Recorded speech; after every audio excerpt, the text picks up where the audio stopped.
Assalamualaikum warahmatullahi wabarakatuh. Perkenalkan, nama saya Hujratun Nahdiyah. Di sini saya akan membahas mengenai problem based learning atau PBL untuk memenuhi salah satu tugas mata kuliah model pembelajaran yang diampu oleh Ibu Dinatrio Ratnasari MPD. Nah, sebelum saya membahas mengenai PBL, di sini saya akan sedikit mengulas kembali apa itu pendekatan, metode, teknik, model, dan strategi, karena itu semua sangat berkaitan. Yang pertama, pendekatan. Apa sih pendekatan itu? Nah, pendekatan dapat diartikan sebagai titik tolak atau sudut pandang guru terhadap proses pembelajaran. Ada dua macam pendekatan. Yang pertama, pendekatan yang berorientasi atau berpusat kepada siswa atau sering disebut dengan student center. Dan yang kedua, ada pendekatan yang berorientasi atau berpusat kepada guru. Pendekatan yang berpusat kepada siswa menurunkan strategi, discovery, dan inquiry. Sedangkan pendekatan yang berpusat atau berorientasi kepada guru menurunkan strategi pembelajaran langsung. Kan tadi di dalam pendekatan yang berpusat kepada siswa itu menurunkan strategi pembelajaran discovery dan pembelajaran inquiry. Nah, apa sih pembelajaran atau strategi discovery? Nah, strategi discovery itu strategi yang menekankan kepada penemuan. Jadi siswa memperoleh pengetahuan itu dari penemuan, bukan dari pemberitahuan. Nah, sedangkan pendekatan atau strategi pembelajaran inquiry adalah strategi yang menekankan kepada siswa supaya berpikir kritis di dalam menyelesaikan masalah.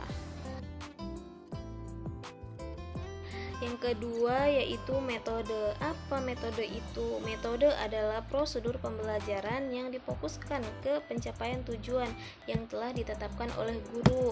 Contohnya, guru menggunakan metode diskusi atau menggunakan metode ceramah di dalam pembelajaran. Agar apa? Agar tercapainya suatu tujuan pembelajaran.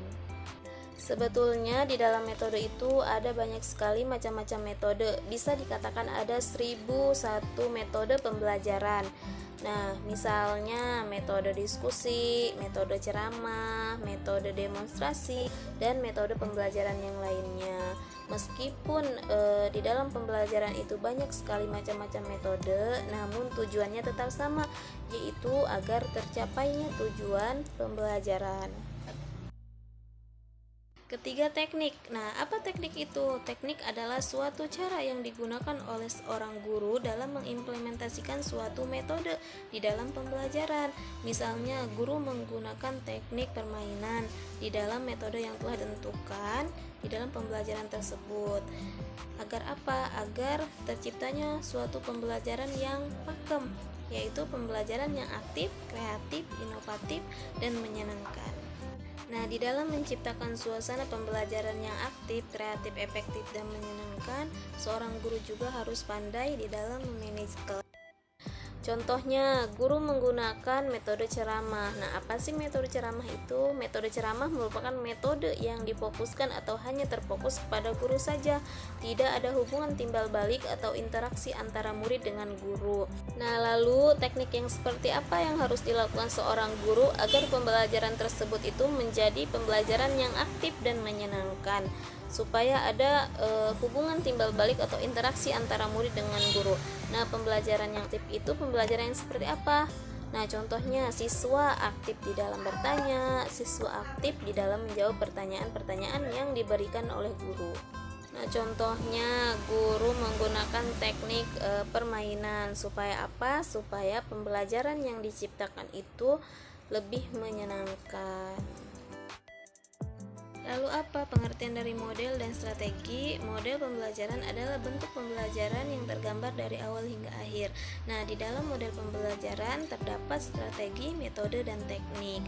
Kita bisa menggunakan salah satunya contoh model pembelajaran yaitu problem based learning atau PBL yang akan dibahas di dalam materi ini. Nah, sedangkan strategi dapat diartikan sebagai perencanaan yang telah direncanakan oleh guru atau rangkaian kegiatan yang telah direncanakan dan didesain untuk mencapai tujuan pembelajaran. Tadi merupakan pengertian dari pendekatan, metode, model, strategi, dan teknik. Nah, sekarang apa sih PBL itu atau Problem Based Learning itu? Di sini ada menurut Rianto 2009, model pembelajaran Problem Based Learning atau PBL adalah model pembelajaran yang dapat membantu peserta didik untuk aktif dan mandiri dalam mengembangkan kemampuan berpikir memecahkan masalah melalui pencarian data sehingga diperoleh solusi dengan rasional dan autentik. Nah, jadi model pembelajaran Problem Based Learning atau PBL ini adalah model pembelajaran yang berbasis memecahkan masalah melalui tahapan-tahapan metode ilmiah. Seperti tadi, siswa dapat diminta untuk melakukan pencarian data melalui tahapan-tahapan metode ilmiah seperti melakukan observasi. Lalu, langkah apa saja nih yang harus dilakukan oleh seorang guru dalam menggunakan model Problem Based Learning ini? Langkah pertama yaitu orientasi siswa atau pengenalan siswa. Nah, jadi guru menjelaskan terlebih dahulu tujuan pembelajaran yang akan dicapai, dan guru juga menjelaskan perlengkapan apa saja yang digunakan atau yang dibutuhkan pada saat aktivitas pencarian data dalam pemecahan masalah. Tadi kan sudah dijelaskan langkah-langkah di dalam model pembelajaran Problem Based Learning. Nah, contohnya seperti apa? Yang pertama, guru menjelaskan terlebih dahulu tujuan pembelajaran yang ingin dicapai.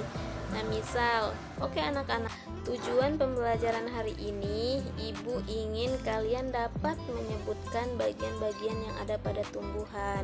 Setelah itu, siapkan alat tulis karena kita akan melakukan observasi ke lingkungan sekolah atau lingkungan sekitar sekolah. Kemudian setelah siswa melakukan observasi dan menemukan data-data dan telah bisa memecahkan masalah yang diberi guru, siswa bisa mendemonstrasikannya di depan kelas. Selanjutnya, tujuan dari model Problem Based Learning. Nah, apa sih tujuan dari model pembelajaran PBL ini? Di sini ada menurut Rohman 2011 halaman 189 mengemukakan bahwa yaitu untuk mendorong kerjasama penyelesaian tugas antar siswa. Nah, apakah di dalam model PBL ini siswa harus dikelompokkan? Tentu harus, karena siswa dapat bekerja sama di dalam memecahkan masalah tersebut. Yang kedua, memiliki elemen-elemen belajar. Yang ketiga, melibatkan siswa dan menyelidiki pilihan sendiri yang memungkinkan mereka memahami dan menjelaskan fenomena dunia nyata. Dan yang keempat, melibatkan ranah kognitif, efektif, dan psikomotorik pada siswa secara seimbang sehingga hasilnya bisa lebih lama diingat oleh siswa. Dan yang terakhir, dapat membangun optimisme siswa bahwa masalah adalah sesuatu yang menarik untuk dipecahkan, bukan sesuatu yang harus dihindari. Apakah model PBL ini memiliki kekurangan dan kelebihan? Nah, tentunya model ini memiliki kelebihan dan kekurangan.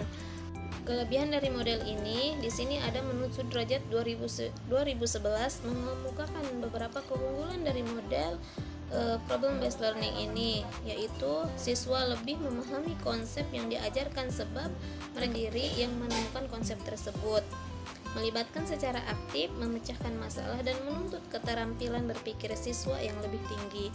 Dan kekurangan dari model Problem Based Learning ini salah satunya yaitu persiapan pembelajaran meliputi alat, problem, dan konsep yang kompleks, dan sulitnya mencari permasalahan yang relevan, sering terjadi miskonsepsi dan memerlukan waktu yang cukup panjang.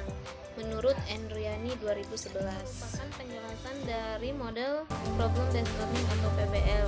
Kurang dan lebihnya mohon maaf. Cukup sekian. Wassalamualaikum warahmatullahi wabarakatuh.